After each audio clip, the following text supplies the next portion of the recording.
Okay, so we are on week 8, I believe, because we're on chapter 8 of Showtime, chapter 4 of Our Musicals Ourselves. Yet again, I find myself preferring Stempel's presentation of the information over Jones. It is in the title of the book, A Social History of the American Musical Theater, so we're coming at it from a social angle. We're coming at it from personalities and details and opinions forming into other things, whereas Stempel is a much more linear thought. This precedes that, which creates this situation and these changes, but my mind is definitely finding Stempel easier to hold on to.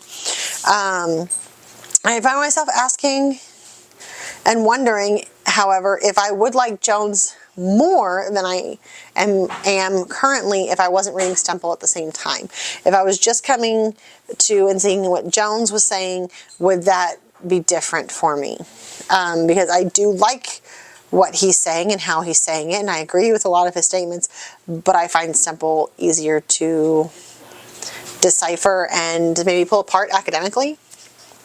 However, both readings this week cover very heavily Rodgers and Hammerstein, their contributions to America's musical theater and Broadway, which come out of Oklahoma, and their first collaboration. Although we can definitely see workings in Oklahoma of Hammerstein's personal beliefs and ideas and style that we first were seeing in Showboat.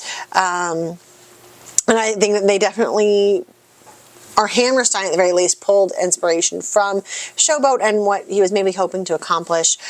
In both readings we find, and in other research I did for my midterm project, that Hammerstein very much believed in social issues, in fighting against racism and cultural issues. So that came forth very strongly in all of their works. Most specifically, Oklahoma, where we see Ali Hakim, who's Persian and has different cultural beliefs than we do in rural, about to be the state of Oklahoma. Indoctrinated racism in South Pacific, cultural and gender issues in The King and I, and multicultural and multi-generational issues in Flower Drum Song. He glazed over the biggest issues around World War II in The Sound of Music, but I think that's also because it was I almost want to say Disney-fied, definitely a Hollywood version of the Von Trapp family, and wasn't fully true to the actual story of what happened for them. We see in both chapters, although slightly better laid out by Stempel, that Oklahoma really influenced show after show after show after this, to the point of Irving Berlin, who had not been doing this cohesive, integrated script structure, or as in my research later I found someone saying narrative structure, which I do agree with. I think it is the story that is the driving point of the modern musical that came out of Oklahoma. He's working on Annie Get Your Gun, which was being produced by Rodgers and Hammerstein, and Berlin's going, but the songs are coming from the words, the songs are coming from the story. And Hammerstein just goes, where do you think the songs in Oklahoma came from? That's what we did. We took the music, we took the story, and the songs came out of that. It came out of the emotion of the characters. I also found very interesting the connection between Annie Get Your Gun and Bloomer Girl, with the Rosie the Riveter image. In that in World War II propaganda and all this push was for women, you've got to get out of the homes and step in where our men can't anymore because they're overseas defending, so you have to step into these masculine jobs and keep the home fires burning and keep the home front successful to better help our soldiers overseas. And then the men come back and, well, now the men need those jobs back, and the women were like, but we like our freedom, we like this being outside of the home, we like having our own money.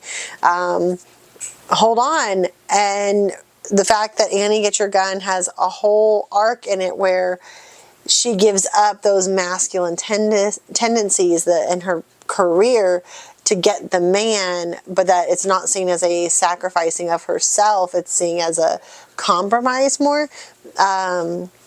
Where Bloomer Girl was not successful in that. They did not do that. But Annie Oakley is meant to go back to the femininity and is something to be celebrated. I found that interesting.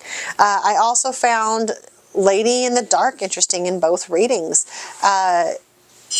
It could have been Oklahoma if Oklahoma wasn't Oklahoma, is kind of what I got from it. So it really pulled out expressionism and surrealism, which we're studying in our other course, or a lot of us are studying in our other course right now, and having that combination of it really being a play with singing in it. The singing was not as integral to the plot as it is in Oklahoma. However, it had enough singing to be put into these books about musicals. So I found it really interesting that it was really pulling a whole bunch of different pieces together. I feel like is really what the theme of both of these chapters were, that during World War II, Broadway and the musical theater were finding much more lighthearted and not so critical or strictly political shows, but they were also trying to take another step to what works for them, because there were fewer shows being produced and they were running longer, in part because there were so few options, but really doing storytelling. And this it seemed to be a driving force between the lyricists, the librettists, and the composers, and everyone working on all the parts, that they wanted it to be more legitimate theater. They wanted it to be more like the plays, but not lose the music. And I think that we see, because of today, that they really accomplished that. So those were my takeaways.